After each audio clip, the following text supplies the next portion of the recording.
Hello guys, আমরা তো পড়ে যাচ্ছি। রাস্তার অবস্থা করুণ অবস্থা।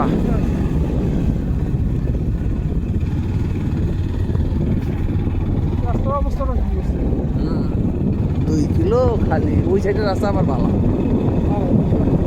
আমরা তো এই রোড দিয়ে ব্রিজের উপর উঠবো, তাই না? ব্রিজ যখন দেখবো রোড এটাই তো থাকবে, তখন এটাই রোড থাকবে, এইটা পাকা হবে, এটা পাকা হাইওয়ে হয়ে যাবে।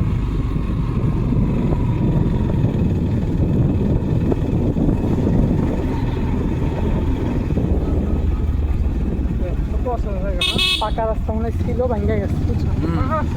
ভারী ভারী মেশিন গুলো নিয়েছে না। আরে ভারী ভারী বালু ট্রাক বসে ট্রাক